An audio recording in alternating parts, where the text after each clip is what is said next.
I don't think migration was really real. They were. Understand how intricate and hard it is to get places. You looking at your comp, you see a grizzly. It's over. Are you traveling? Yeah, I think I'm going to Dallas. Oh, cool. Dallas, isn't that where JFK got shot? Wu-Tang is forever. Wu-Tang is forever. Wu-Tang is forever.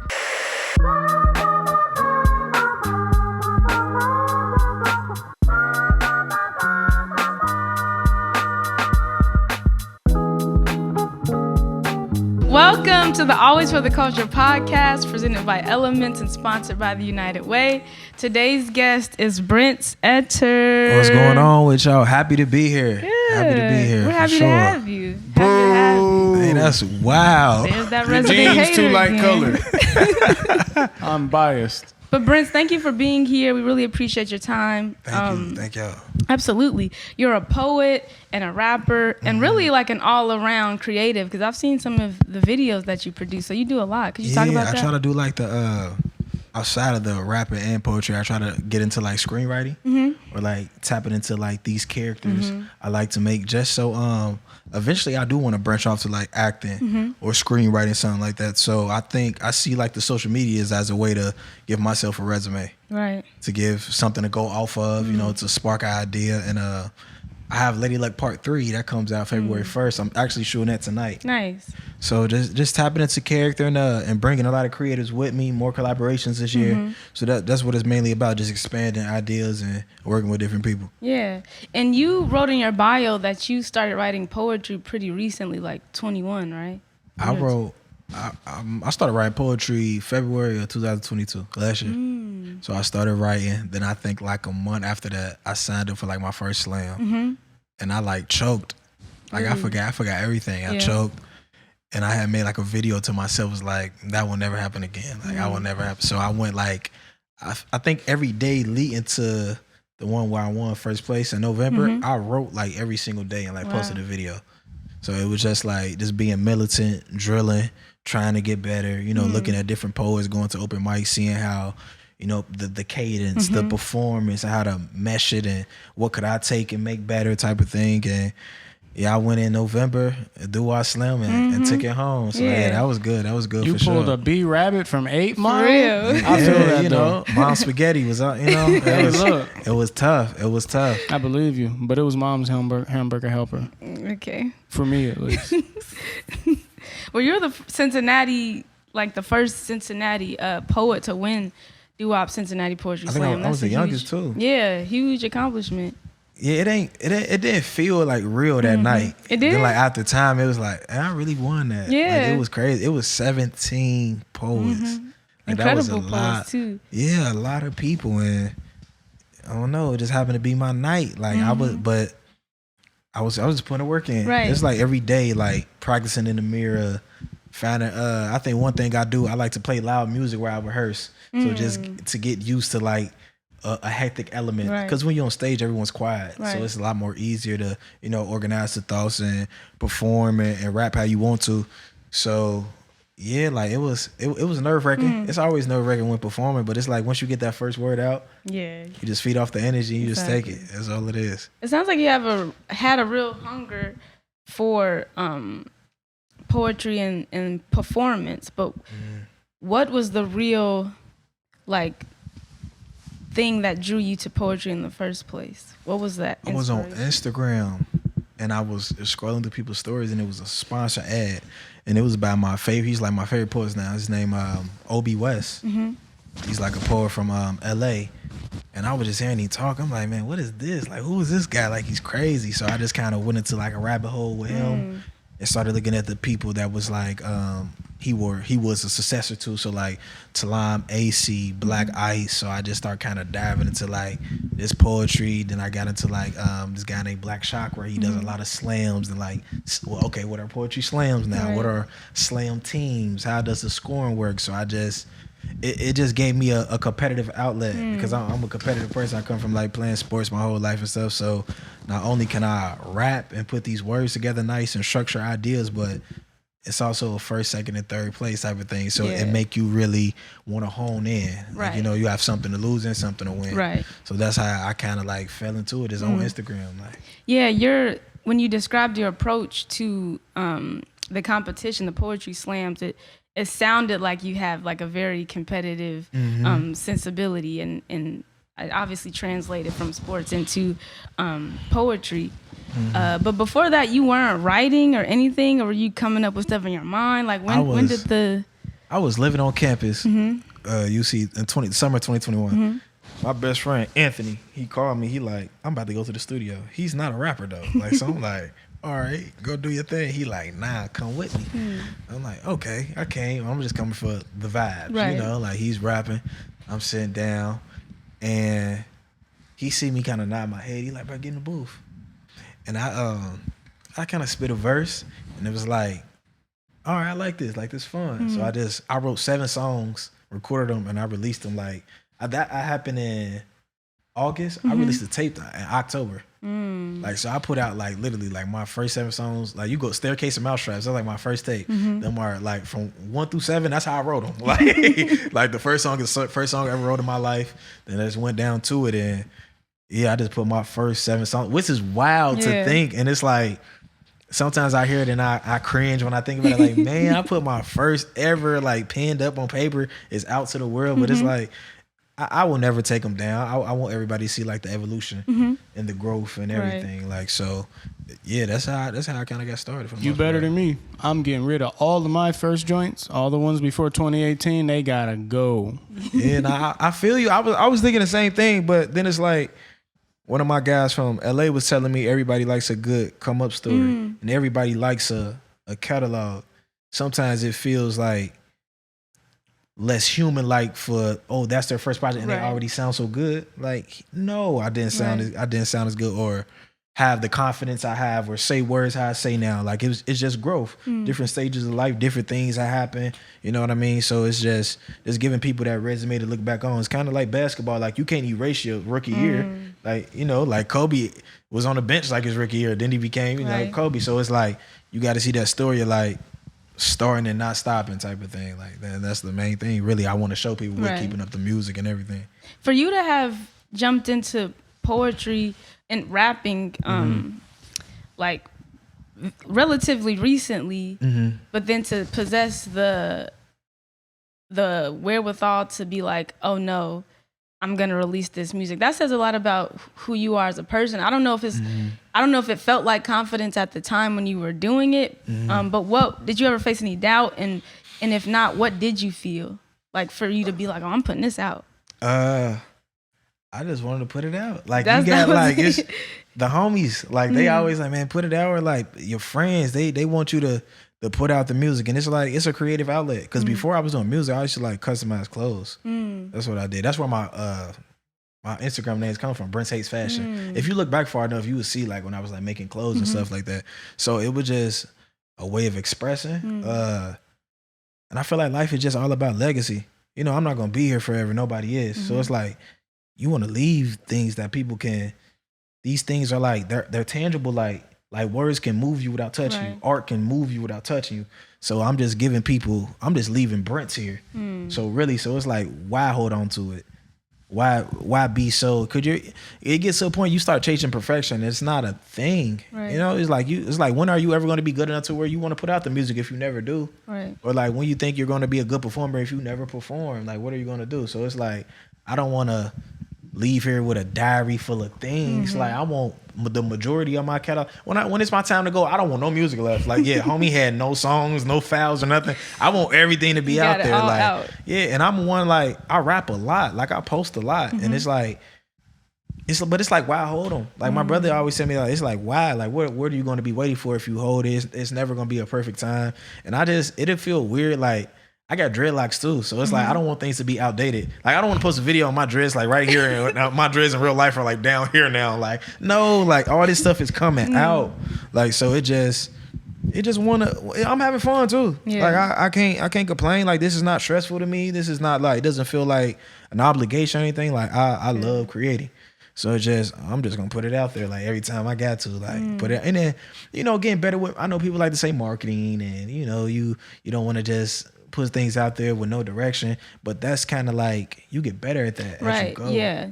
The more you put out, the more people are going to know you. The more you come out and perform, the more people are going to know you. The more you get more confident, the more you're able, like your marketing now extends more than you. Other people are marketing for you now. Oh, go check out Brince. Go check out this.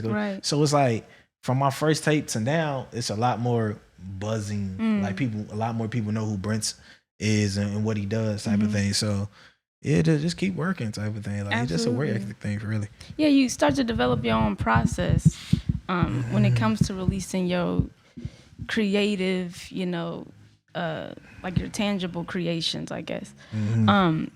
But when it comes to like social media, what's your relationship to social media as an artist? It's a resume. Right. That's mainly what it is. That's to your me. motivation. Like, it's a resume. Sometimes it gets me. I can look back on things too. Like these are memories. Like I got freestyles where I'm in a car with a friend. My hair was shorter. I had a different nose ring in. Like I probably failed a test that day and wrote a rap about failing a test in college. So it's an archive for me. Like that's really what it is. Like that's what I use it for. Like I don't really get on social media to like be like extra funny or like extra playful. It's just a place for the art. Really, like I just want the art to live. So it's just a lot of posting, a lot of showing love. When people show love to me, making them feel. I don't ever want anyone to feel like a fan. I want you to feel like a supporter. Like I try to respond to as many DMs as I can every day where people just saying like I run into music. It's nice. I like it. So just really being able to connect with people too. I guess using it to kind of create that intimate atmosphere that. Yes, I'm an artist, but I'm reachable. Like, you know what I mean? Like, you could come see me, like, or you can, if you comment, I'm going to respond, like, and stuff like that. So why I can, like, why it's not like, just out of my hands at some point. Like, I'm getting thousands of comments. It's like, I can't physically do it. So like, why it's 20 or 30? Like, yeah, I'm going to go in there and do the best I can. So they're using it as a way to just get the art out there. And I feel like that's what people should use the social medias for. Like, stay connected and also indulge what you indulge in. Like let it be a place where you can see your own growth. Because 5 years ago, I would have never thought I'd be here. I would have never thought I'd win a poetry slam or rap or anything like that. Like if you would have asked me this when I was 16, 17 or anything. So it just gives me a place to allow myself to grow. Like it's I don't know. It's like soil, really. Like it's like this place where I can just be a seed and let the roots dive deep and the branches rise high type thing. That's beautiful. That's a beautiful statement.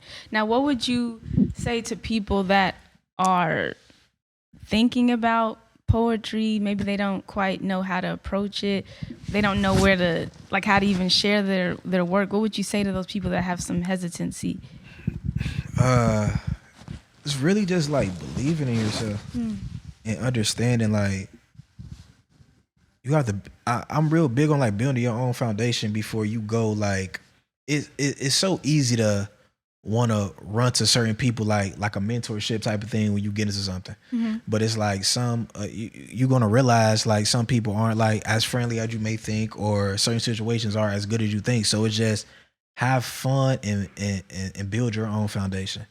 So if you want to get better, it's all about work. It's all about the work you want to put in. Write every day, perform in the mirror, invest, look on YouTube. So it's just like you're just gonna get better with it. Like over time, like you're gonna want to come out and show people the art. Right. And you're gonna love the feeling you get on stage, or when people coming up to you saying like, "Oh man, this made me cry," or "This made me think about something." Like you're gonna love, because it becomes like you can't stop at a certain point, because now people are looking for that. Like, you know what I mean? Like you're affecting people's lives in a positive way. So now it's just like this is a philanthropy type of act, like you giving type of thing. So I just build your foundation, understand it's your art, and just give it to the world type of thing. Like really, those are great points to hold on to, because that foundation starts with the practice. Like your art form should become a practice then, in that sense. Like every day, like the writing every day and practicing in the mirror, and that'll help you develop that that self-belief that you need to step out into the world and showcase it. That's important because you're going to get around people that are very secure in their own skin and it could be intimidating to you because you're not. So you have to just know you're ready. You have to be overly prepared. Like, I know in a slam it's 3 rounds. You could have like a tag, you might go a 4th. Right. I'm coming with like 8 poems. Like it's just like that's how you gotta come. Yeah. Like you have to come with you ever saw the Lil Wayne clip where he's like, I come to the studio with clips. Like that's how you gotta come. Like I have to come 20 verses deep, like type of thing, to where I could just be pulling them from memory. Like that round was like, I can make it to the next round with this. I'm gonna say Let this. Let me ask you this then, because when I first met you at that poetry slam, the one that you won. Yeah. So you didn't have like, okay, these are the 3 poems that I'm gonna do each round. You just was like in my everything I love. I had 7 on me. Like I was ready for any. I was ready for anything. You just was like flipping through what feels right in this moment. Yeah, because it's like my dad and my brother came. Yeah. So we just kind of congregate after the rounds. Like, okay. Like, hit him with your best one, the first one. Boom. Yeah. So he's like, now you gonna set the standard. Now everybody got to meet that one. You did set the standard too. Yeah, like he like, yeah, that's okay. So I'm like, man, what you think for the second one? Do that one you did at that one coffee lounge. I'm like, man, what? Like I did about 4 at the coffee lounge. Like, no, the one. I'm like, okay, go up there and do it. Like I go in the back, do it. And it's just like, you have to come because you never know what's gonna happen. Right. Type thing. So that's why I say write every day because. Okay, Rihanna called you and say she need a verse. What you gonna do? Like you just gonna be, I don't know. You've been preparing. Already. Like have stuff that you can go off of. That's really what I'm saying. Like you might, and I'm not saying you have like 64 bars. Just have a few lines that you can go off of. Like I tell my sister to say 3 random words, and I write for 20 minutes. I gotta come up with like a freestyle with incorporating them 3 words or like a theme, so I can get used to like scheming within poetry. I would look at words and see how many words are within that word, type of thing. Like, so I can do more on time. It's just wanting to get better, type thing, and just being prepared.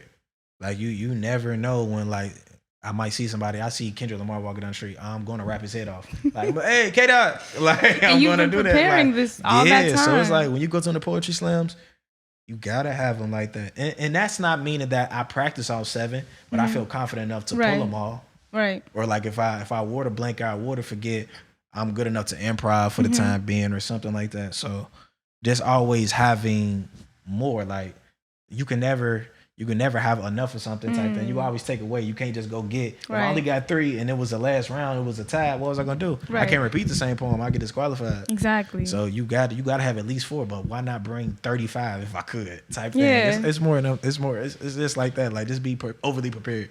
I love that though. That's a real strategic mindset to possess. And I think it speaks to this idea of like being ready. Because what does that really mean? You can't really be ready for anything, but you can prepare for everything. Exactly. You can prepare. Like in I played basketball growing up, and the coach will always say, you're only as good as what you are when you're tired.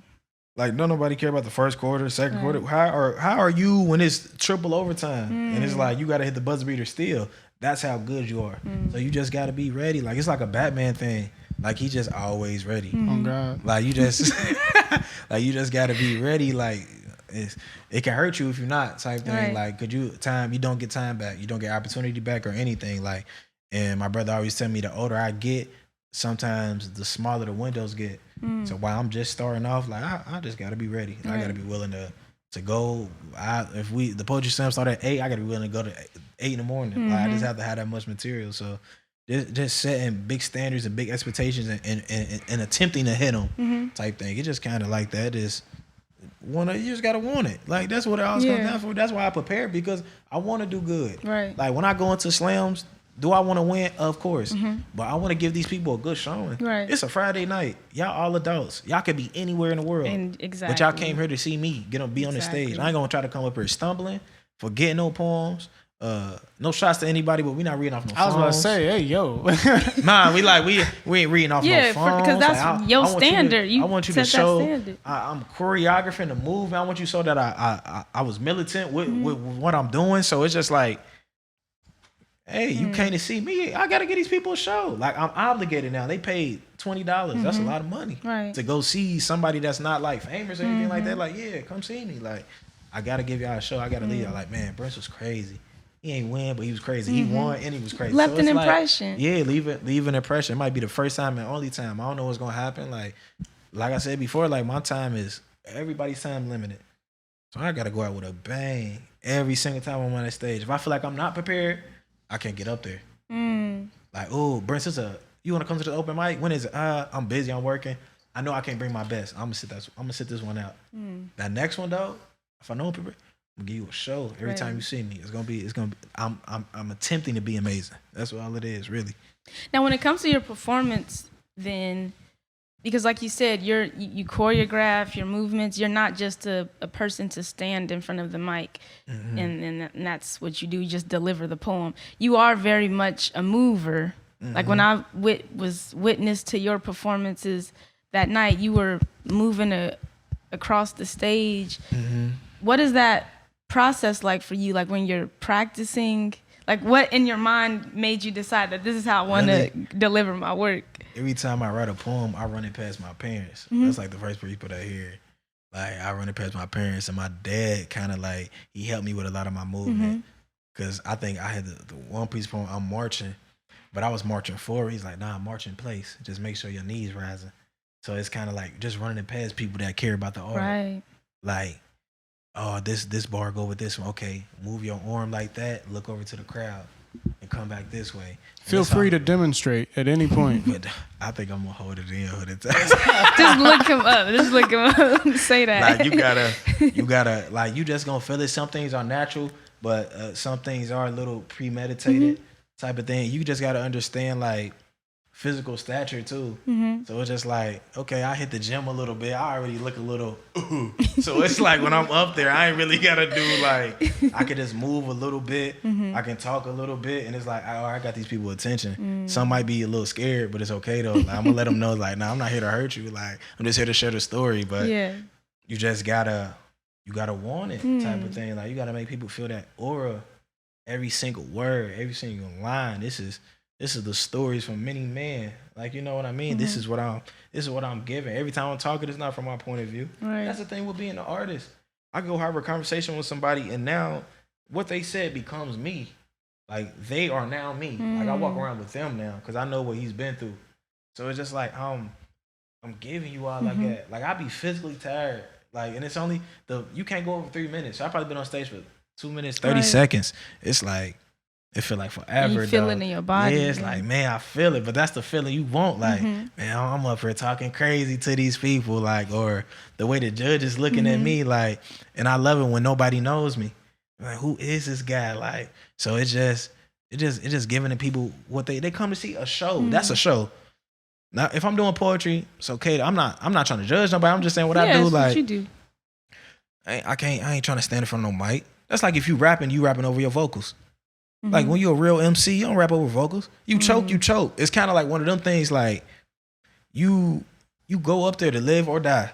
You mess up, okay, you come back tomorrow. Like, yes, that's all it is. Like, everybody have a bad game. Like, J. Cole, I done seen J. Cole on stage, he done messed up on some lyrics, or Kendrick probably forgot a line. Like, this stuff is going to happen. It's inevitable.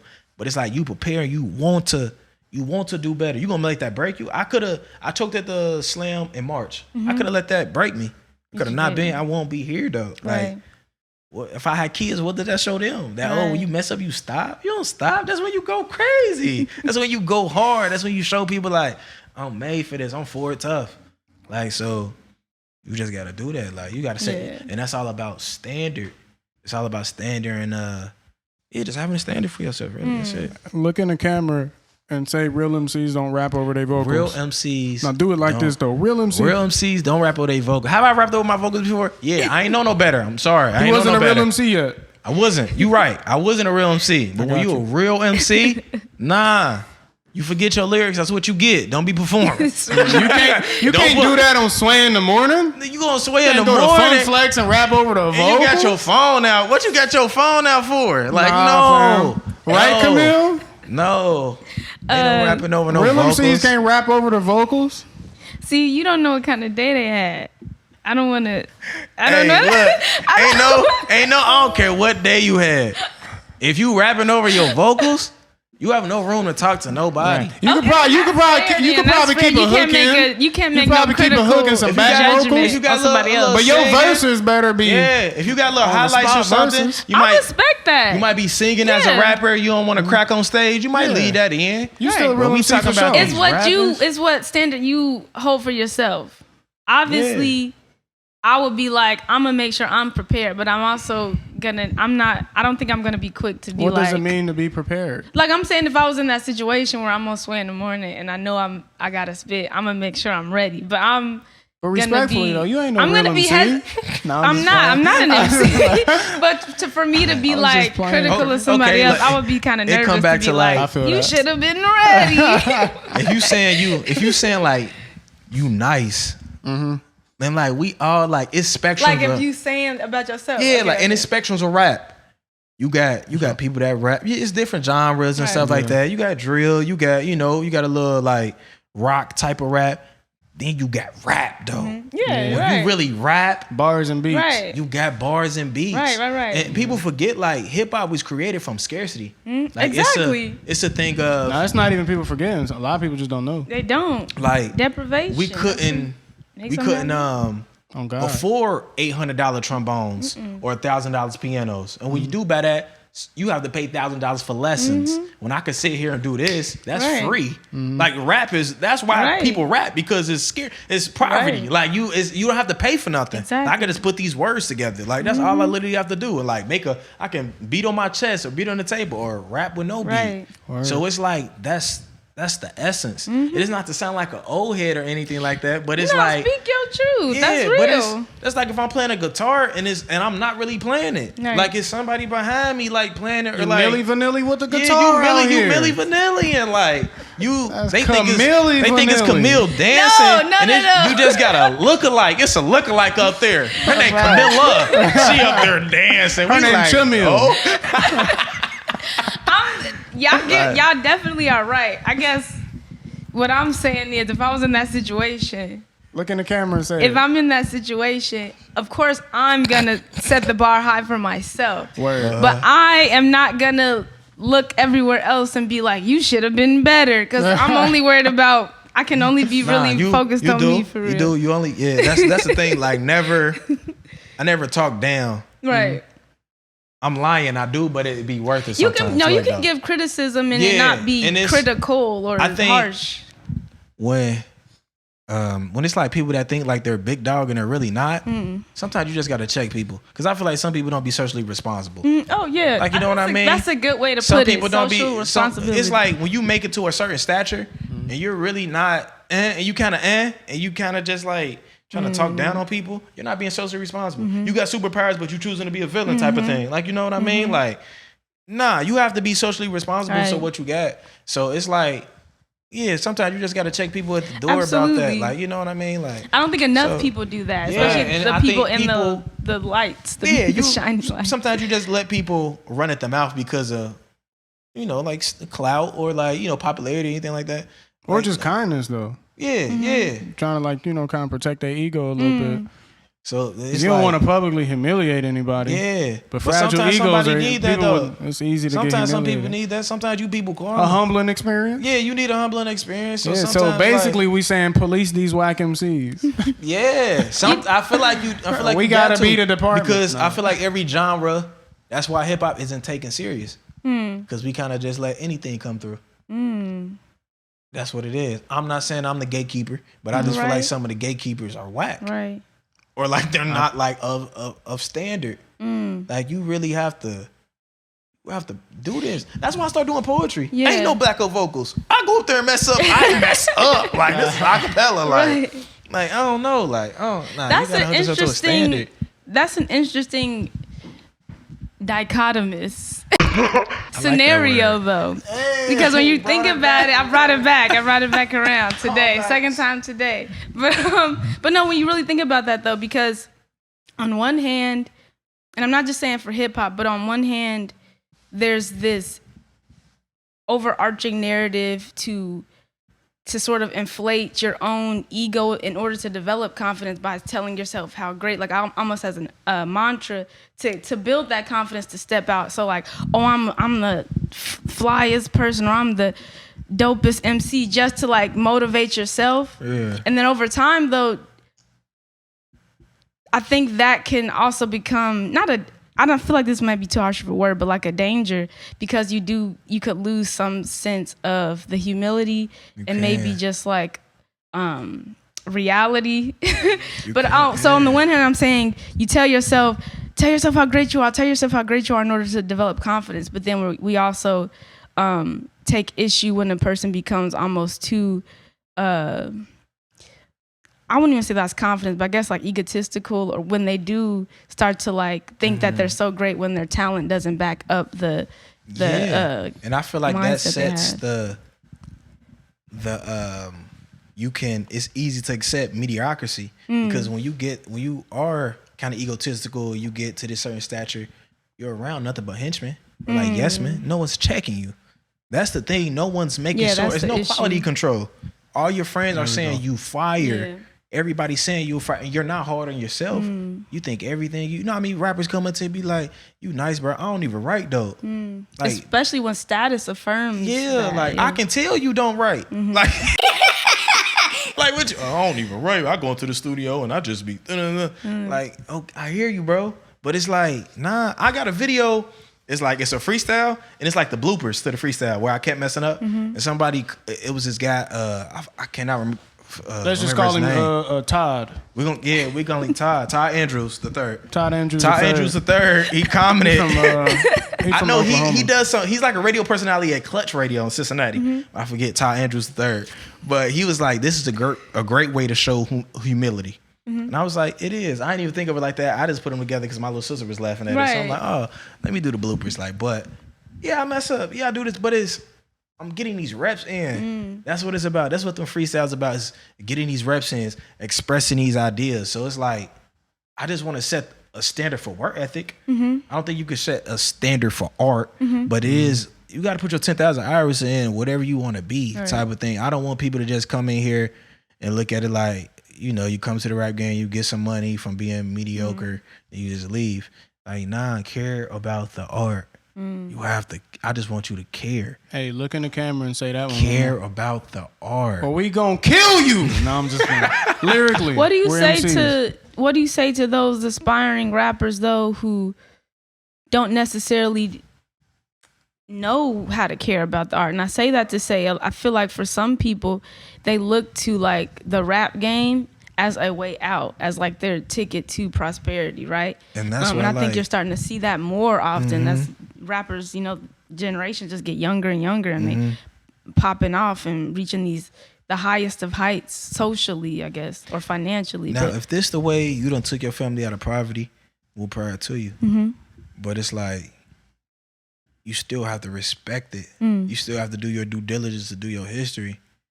Like, you can't be like, oh, these guys are old. If them old heads never picked up that mic or never picked up that boom box or was throwing them parties in their mama basement, you wouldn't be here. It wouldn't be no rapping. But that knowledge, like I think you know what I mean? Y'all both kind of said it, that there's a lack of awareness for some, I think. Yeah, like, and I think it's because rap is documented. Like, rap is not old. Like, rap was created. It's actually well documented. Yeah, like, it's very well documented. Rap is created in like it's only 79. 50 years old. Like, yeah, I think like Rapper's Delight came out in like 1980 or something like that. I think my mom was like 15. Like going into the 80s or I think something 70, like that. Right around that area. Yeah, late 70, real early 80. Like, this is like, cameras were around. Yeah.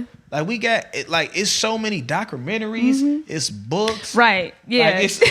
Like, you have access to this information. Like, it's on everything. Like, I done learned, and it's crazy because I never used to get on TikTok. I never used, but it's like, you can rabbit hole anything on TikTok.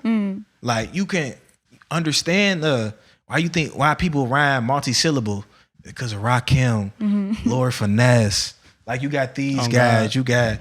you got Big Daddy Kane. Oh God. You got Biggie. Oh God. You have to listen to this. You have to know how we got here. You got to look in the past. That's your Correct. history. That's your origin. Right. Especially, like, this is Black culture. And we, for so long, haven't known haven't known our history as a people. Like we don't. That's why we're always searching for it. Mm-hmm. Like, so it's like we have something right now that we created here. So why wouldn't right? you look where it started, like and respect it? Like people clown dudes for dancing. That was an element of hip hop. If you couldn't rap, dance, and do graffiti, you was not nice back then. Like you was mild. Zero clout. You was mid. Like man, you like was a square. TJ can rap, RJ can dance, but DJ. He can rap, and dance, he can DJ too. and he DJ. can DJ. And he just did graffiti on the subway yesterday. Right. DJ's lit. It's like you have like, okay, you got other people. DMX, he was a rapper, but what else he did? He acted. Ice Cube. So there's a lot of rappers that you can Method see Man. that transitioned into so Word. many different mediums Morgan with Freeman? rapping. Yeah. Nah, I'm just playing. Forrest Whitaker.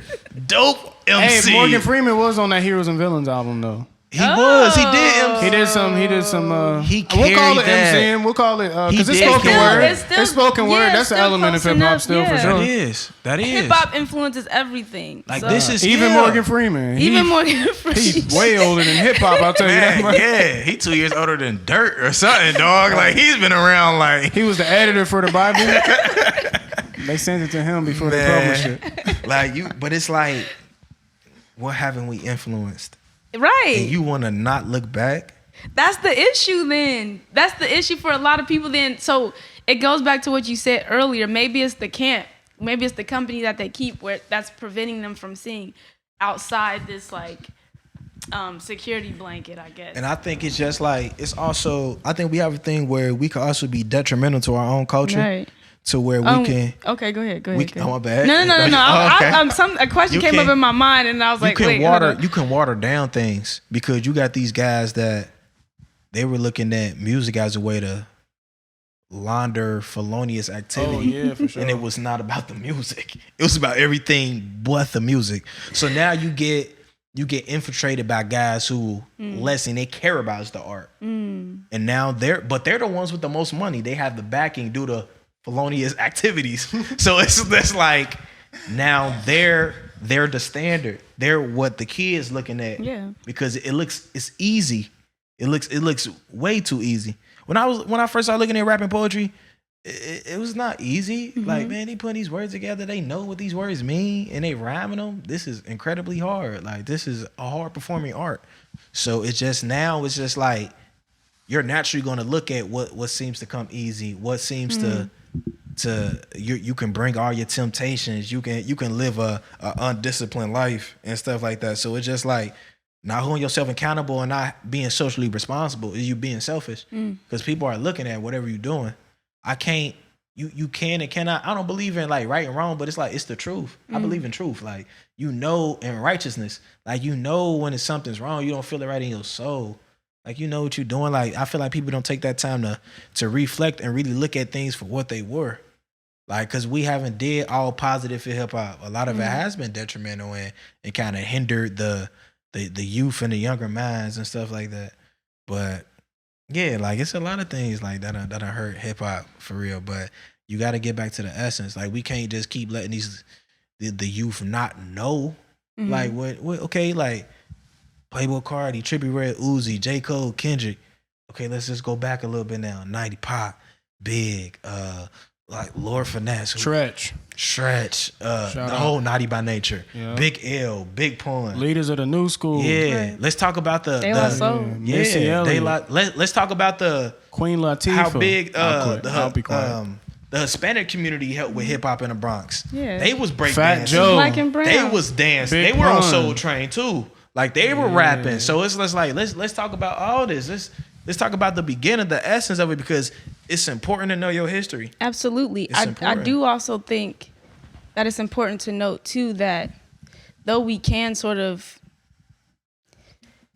see like a chronology when we think about hip hop and make note of different points in history where we can see sort of if you want to call it a decline in our society or even as like a group of people, and it almost seems like we can point the finger at hip hop. I think it's a little, I feel like we should be careful even with that too, to point the finger at hip hop itself, because I don't think that hip hop is the root of the problem. I think hip hop as an expression,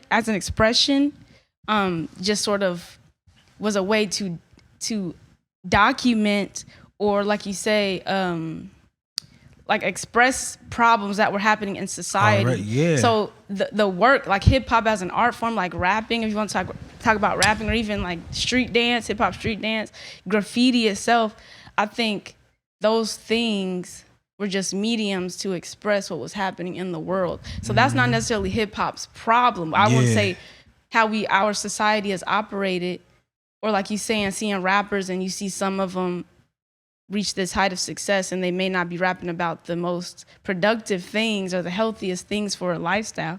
I don't think is hip hop's is the problem. I think it may just be a societal issue, and hip hop is the vehicle to make it known. I think I totally agree that hip hop at times is just a reflection of what's going on like within society. But I feel like it's not to put so much pressure on the older generation, but it's you obligated to show the youth like that is just certain things you can't really be, because even if it is a reflection of your reality or like what's going on, it's a glorification of it too. Yeah, and it's people are watching. Just like the whole how I feel about like the whole Dahmer documentary. Like it happened, it's real, but it's like it's glorification. That's what a lot of those serial killers and stuff do it for, just to be known, because they feel like they were not known or were unknown within their society settings and things like that. So we just got to understand, like, you can show things, but showing in glorification is a very thin line. How do you balance that line then too as an artist? Because there is freedom in artistry. I mean, as all creatives sitting here, we take pleasure in creating because we know that's probably where we're the most free, right? But then you also, again, like you said, we are all aware that whatever we put out there, people are going to consume. And if you're thinking about younger generations, is there ever any hesitancy where you're like, oh, I can't say this? But then you also may be feeling like, well, why can't I say something if this is what's on my heart? But you know, like your 10-year-old nephew or whatever may hear something that without context may be interpreted for this 10-year-old very differently than the meaning that you put behind it. I think it's all about how you want the people to digest what you're giving. Do you want it to give off, I like that I've been through this and this is what's cool? Or I've been through something and I'm expressing it and I'm showing you how I feel about it, the consequences that came with it, the things that came before it. Yeah, it's just being intentional, I think. It really is being intentional. I can tell you about how I got incarcerated and what jail was like, etc. But I can also demonstrate it in a way that you shouldn't do this, or this is not what you should do. On the other hand, I could show you how I went to jail. I was a tough guy beating everybody up. Now I'm back out being a tough guy. What do you want to give people? Right. I feel like it's a lot of, through trauma and through experiences, it's a lot of trauma. Like, and it's a lot of ways you have to know how to express those things. Sometimes your soul and your mind isn't mature enough to really digest what you've been through. So it's not really right for you to put it out yet. Like, that's why I can't really force topics when I'm writing. Like, if I try to write about something and I think my soul feel like it's too deep, it's not gonna come out. It's not ready. Right. And who knows if it will ever be ready, but it's not.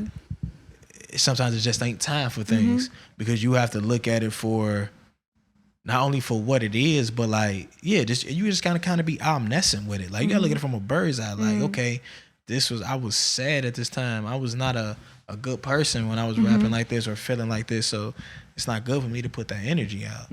Like, so it just, like Noah says, but you gotta be intentional. You have to be intentional. Like, you have to be a real person. Like, you have to be a real person. You have to understand that you're a model to these children. Like, no matter, I understand, like, everybody ain't got a perfect life, and everybody's been through everything, and that don't give you an excuse to be a bad person or a role model. Like, it's no such thing as an excuse. No matter what you've been through in life, you have no excuse to be a bad person. So it's just holding yourself accountable. Really, holding yourself accountable. And I think you're absolutely right. And time and healing work in tandem. So I think that is a great approach to take, where if you do want to deliver a certain kind of message, maybe take an inward look and ask yourself what it is you really want to put out into the world. And I know it's not always that cut and dry when you're creating work that you sit down, you get it done, you're like, is this ready? But I do think whatever that looks like for you, it is worth taking the time to decide, to consider how the world's gonna consume it, because once you put it out there, it no longer really belongs to you, or even your intentionality becomes skewed once it goes out into the world. So, thou hast never spoken a falsehood. Thank you, Noah. You ain't never lied. Thank you, Noah. What's one conspiracy theory you believe? Conspiracy theory? Yeah, that you I believe. got this weird belief in like migration. Explain and that. Yeah. You got it right here, folks. Like, okay, Brince- right now, say you wanted to go to Toledo. Okay. Like right now. Right Just now. in this very moment. That shit kind of difficult though, like to get there right now. Word. So are you telling me like it's kind of like hard to get to Toledo? Like, I'm telling you like you about to go to Toledo right now, like In this exact moment. Like yeah, just like top it's of the kinda head. hard. I Like, want to we're go. Like, you want to go to South Dakota like right now. Like it's not mad easy to just like move. So it's like we talking about like before like boat like cars and planes and stuff and feel like roads. Like you telling me like people was just getting on boats and going somewhere. People like was yeah, walking. like and they was really running some land every time. Nah. I'm not going. I don't think migration was really real. Like I'm just saying, like I'm not saying I believe in like Pangea, like everything was together. I just feel like people just been where they at. Cause like moving is mad crazy. Like if I just want to go, like I'm from like right here, I'm like, oh, I'm about to walk to Madisonville. Like that's mad wild. Like that's hard. They prepared and it's for in the the same trip. city. Like bro, like that's crazy though. Like somebody be like, "Are you about to walk to Madisonville from downtown?" That sound crazy. Imagine like we about to get on the boat and go somewhere we ain't never been before. Right. I don't think that was really happening. You don't think so? Nah, I don't think we was really doing that. Like I think like Nobody was migrating, Camille. I guess not. And Like we Brince ain't is got like by the way they say migration, we should have supposed to have mad boat museums. Like, hey, you know how much we got to Kansas? This one right here. Like we ain't got enough boats for me to be believing like, nah, dog. We ain't like, got enough boats for bro. me to We ain't believe got people was enough traveling boats, by like, sea. Like, what's up? Like, nah, it's not enough boat. When the last time you see the boat in the museum? Been a minute. I'm just saying. Been a minute. He's not wrong. When the last time you saw a boat? The last time I saw a boat in Like general? in the museum. Oh, in the museum. But the ship sink. But they can be recovered though. Like I'm just. It's They not. went underwater though. They Stop You know how long the scapegoating them. Titanic been underwater for a minute. Yeah, but They it down there also recovering depends on like pieces what still. type of material is made out of. Like ships was made out of wood. Yeah, but I still think they could recover it. Yeah, it's like it's just If not they got, enough. if like they got technology for your phone they to be wasn't off coming all and the you way put it from up over here and there. it recognize you and unlock, and my thing is too. I they got another can one. recover them boats. This the last one because before the cameras die. Like, how is people mapping out the world without looking at it from a bird's eye? They were drawing maps based off of their travels, man. Okay, but this is what's crazy talking about about, that. man. How they know what That's shape what these it is. countries is? They didn't know for real. But they were was just drawing them basing shapes. drawing it. Yeah, But I'm they- saying right. though, like if I'm on something, I don't really know what it looks like until I look at it from a bird's eye. That's like true. If I'm looking down on That's it, true, I but really they don't know was- how to map out. But they was just kind of like sketch, like if they're traveling, like walking around, they was basing walking? it They off walking of around, they that, like, like. For yeah, real, like that, Ohio they got, can't like, be this thing accurate. They going on. couldn't have It been gotta that be like accurate. some Yeah, kind of some kind of Pentagon. some kind of Did they have curve. Pentagons back then? Did they know? How many? It was had all to look? it was all estimated for real. Like I don't think obviously an old map from like the 1500s, whatever, is not gonna be that. How long the accurate, compass I been don't- around? And How long things the- change. The compass ain't the been Earth- around for that long. I mean, no, Like, no. So it's like, Yeah, I think they made that in like 05. like I think we was cranking the Soldier Boy before we had compasses. Like, I'm just being honest Y'all with you. crazy. I ain't heard of a compass before 05. like how'd you really 405 talking about like wasn't part of my Florida, like Louisiana built like a boot? Like how did you map that out? Somebody made that up. Like And the Earth changes too. Like yeah. the Earth didn't always look how it looked. So you're saying how we see- Louisiana was changing shapes? I mean, why? How was that not like? Why is that unbelievable? You know, I just don't believe in migration. things change, especially with like the population Like- increasing over time. Like Okay. the world definitely, I'm sure, changed shape. And it's like from then until now, like early on. I feel like animals like are a lot smaller now. So like even like a few centuries ago, Oh, when, like, yeah. people were like moving around and stuff. You're not telling me like baby megalodon not coming up, tearing that ship apart.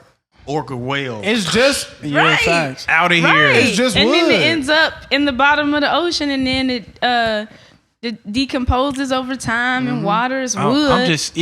I'm not saying that they wasn't trying to go nowhere. I'm just saying it's extremely hard to just get up and move. Right, that wasn't Even no now. 1 day trip. Yeah, no, for They sure. was stepping it off. Imagine And it being was the taking, person who made the months, compass. years. Did you also create north, east, west, and Yes, south? right? Yes, they did. He was going when he going How'd off you like find the the- They magnetic named field. it. Oh, The yeah, it's Yeah, right, magnetic. yeah, right. How they know Magnetic. about that? They ain't have magnets. It's man's literally man's intrinsic ability to just name things. That's what we do as human beings. We just name things, and that's when we start to legitimize stuff. If you put a name on it, then it's a thing. I think that's. I just feel like we weren't moving like how we would think we was moving, or like it came way you don't later believe in no- on when it got easier. Like when it got Believe in easier for us to move. when we got like wagons. Wagons, motorized vehicles. My thing is like Trains. homies really going from country to country. That's mad water you gotta cross. Right. Facts. And you gotta be on the same path for mad days. Yeah.